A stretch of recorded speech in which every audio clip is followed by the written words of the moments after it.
Yo, what's up guys? Got a nice little game to share. Quite a good win for me actually at the moment in 5-minute blitz. So I woke up at 3 o'clock this morning, much to the disgust of my wife, and started playing chess on the iPad. Not generally a good idea, but I was kind of bleary-eyed, couldn't really figure it out, so I've got the glasses of intelligence on today. But this is a nice win.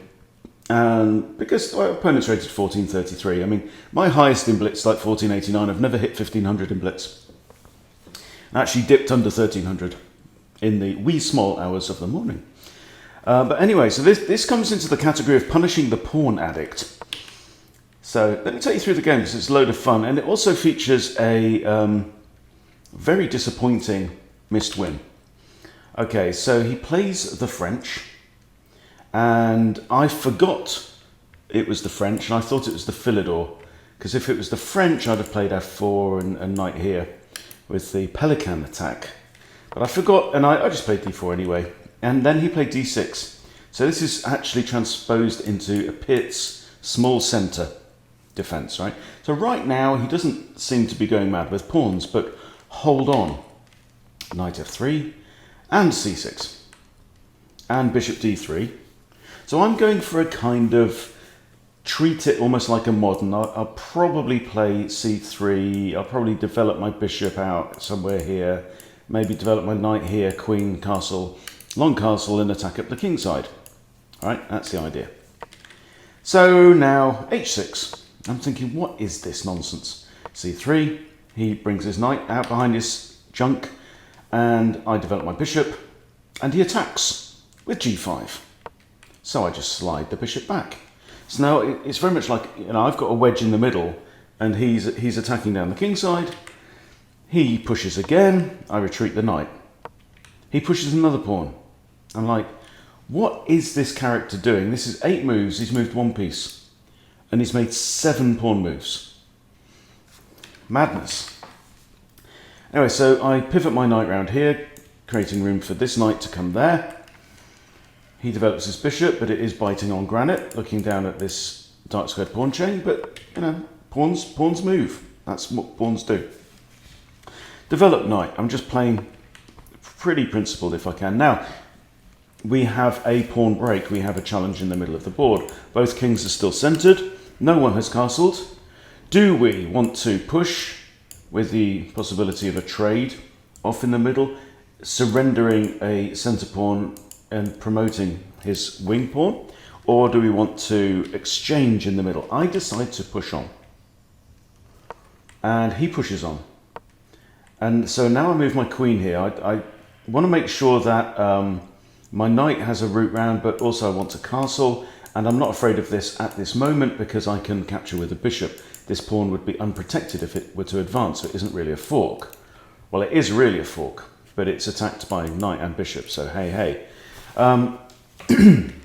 However, I do need to be conscious of the possibility of this, but even that's not playable immediately because bishop takes, so he'd have to play a6 first, and if he's a true pawn addict, that's what he will do. a6 comes, so now I've got to be aware that in 2 moves time we could have a pawn fork.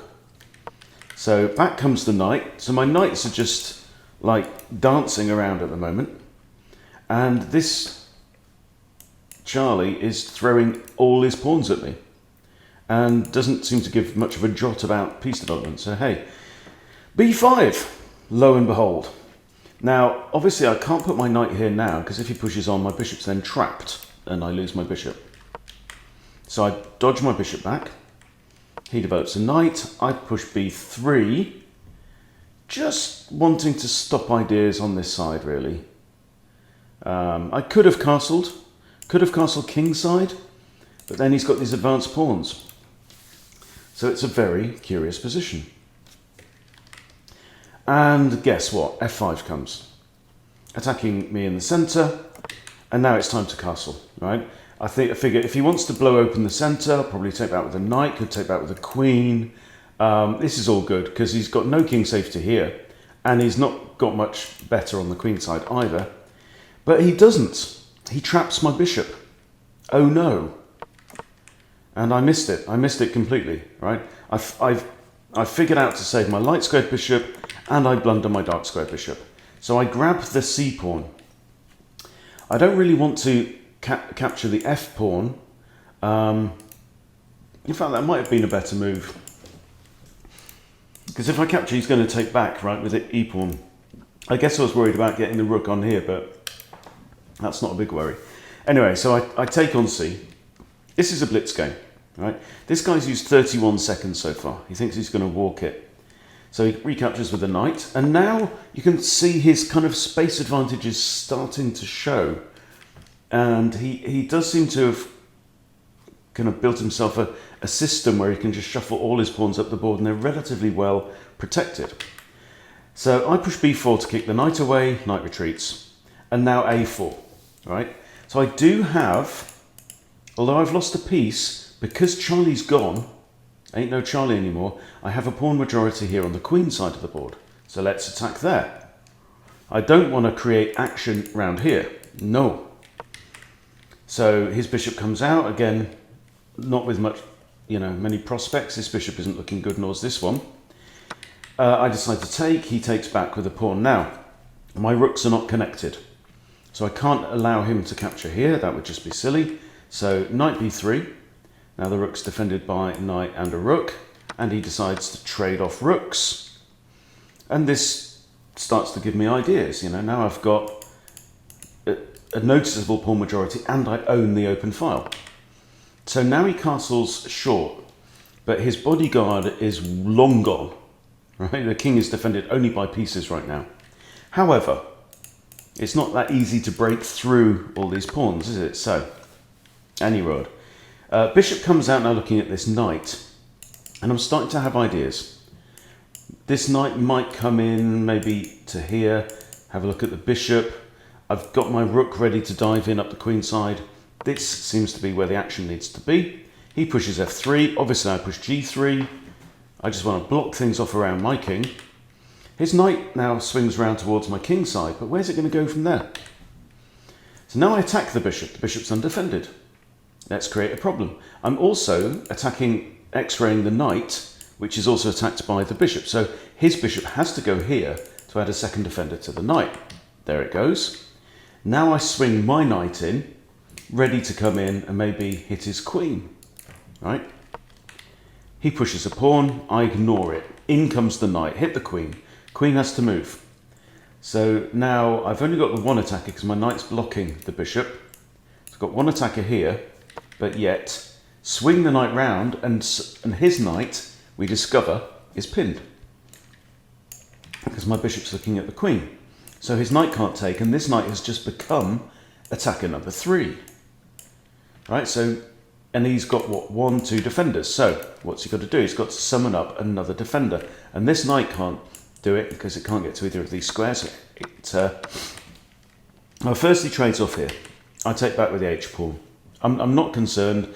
His big pieces are not on the h file, and the bishop and the knight can't do anything. So, anyway, so now he lifts the rook to f7, and now it's time to add attacker number 4. Right? And this is simply a case of overwhelm. So he moves his queen. I take with the bishop. I could have taken probably just as well with the knight. He takes with the bishop. I take with the knight, and he's not gonna trade off here. So now I'm a clear piece up. Am I? No, I'm 2 pawns up actually at this point. Okay, so his knight goes there. I take the knight. Takes, takes, takes. Okay, so I'm 2 pawns up, and which 2 pawns are they? They are these guys. Right, so now what we need to do is defend the king. Now fortunately, this structure in the middle of the board is very not good for bishops. So this bishop cannot get through this at all. Can't get through here. Its only way into the game might be kind of this way, and that's slow. So the queen is my only threat. My king defends the back of this. My knight is currently defending this. Nothing's defending that. And clearly, I say to myself, I need to prevent the queen from coming down the A file. So I bring in my knight first. Also got these kinds of ideas maybe. And now his queen comes here, eyeing up C1. She can't go here or here because of the knight and pawns and stuff like that. She can't go there. There can only be one reason. We deduce for that queen to go there. So queen back to A1. Just stamp out his ideas. I've got 204, he's on 216. Queen now comes to the H file for reasons best known. Okay, well, I didn't realise at first, and then I figure out actually he can come here and then here. And that would be checkmate. So Queen B1 is my first move, with the idea of pushing Barry up. Now he dives in, and now I go, oh yeah, I see the checkmate pattern now. So Queen F1 to defend that. Now he brings his bishop to that square, because what else has he got? So off goes Barry. Barry's now only 3 steps away. Queen retreats, Barry proceeds. Fortunately, this bishop can't get to here to defend the promotion square, right? And if the bishop goes here now, it's too late, too slow, okay? And then I guess it could go there. So his queen comes up, my queen comes to B1 to defend Barry from the back. Queen pushes up, Barry pushes up. King comes up. Knight comes in now, threatening a fork on king and queen. King comes there, I check. King comes here, and what move did I not play on the next turn? Pause if you need to. The move that I didn't play was Queen D7 checkmate. Instead, for some reason, I attack his queen. I'm just focused on Barry. I'm like kind of blinkered thinking that my B pawn is the only way to win the game, and I missed a checkmate. And my opponent then put in the chat lame and resigned. But there you go. So, you know, what is it about this pawn? You know, these crazy pawn addicts, right? Maybe he just thought he could steamroller me with tactics. It has happened before, right? Loads and loads of pawn moves. And the key, I think, the first thing is just don't freak out. Now, I did blunder this bishop, of course, here. This was a serious mistake. I should have done what? I guess I could have pivoted this knight round here again, given my bishop a retreat, but I castled and lost the bishop. Capture on C, okay? So now we are behind, right? I'm a piece down, but it's a bishop, and the board is already looking a little bit unbishopy because we have 2 sets of gridlocked pawns in the middle, okay? So what you have to do is you have to say, well, what are the imbalances on the board that are in my favour? Well, one imbalance is that I have a C pawn and he doesn't. That's all I've got, really. I haven't got space. I have got a safe king. He doesn't. So we attack on the area where we are stronger. Knight retreats, attack again. Takey, takey, takey, takey, take, right? Now he castles, but is king's kind of safe? There's only an outer wall around the king. There's no keep around the king. So I grab this pawn back, and now it's simply time to attack. So, you know, what was it? What can we say about his extreme pawn fetish? You know, that gave rise to this. Well, you know, I got the A file. I think just in general, I think he was just playing a little bit lax. To be at this position with only 1 minute 15 played out of a 5-minute game. And then he has to, he's still not really thought much. He's taking a few seconds per move. And he finds himself in a position with, you know, indefensible piece, really. So he comes here. So at this point, yeah, okay, so at this point, yeah, I'm up 2 pawns but down a bishop. So I do actually win a piece here, because I win the knight. Okay, so I've won a piece, and he keeps trading off, which again is probably not the best idea when you're down 2 pawns. Right, he probably, I don't know. I'm not sure about this move at all. Just inviting me to trade, and then whatever happens, I can initiate the trade of rooks if he doesn't, but he does. I get my queen in, and it's the passed pawns. Yeah, it's the passed pawns that makes all the difference. It's Barry here. Yes, I have to defend briefly against this, but it's a one-armed attack. He's only got a queen. This bishop can't do anything to support the queen. And this pawn, as long as my queen can always jump into f1 at any point, the bishop's useless. Plus the bishop's got to defend this, right? So off goes Barry and simply forces a concession at the end of it. So interesting little game.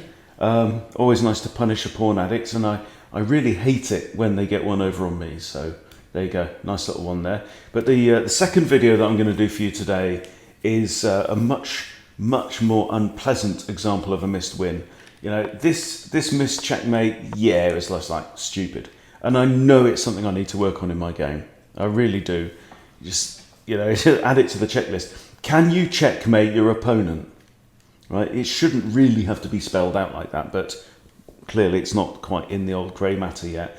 But the next game that I'm going to share is a much worse example of a missed win, where I'm crawling all over my opponent and there is a blunder. Now, I don't know what it is, but we're going to find out and we're going to play it out. All right, see you next time.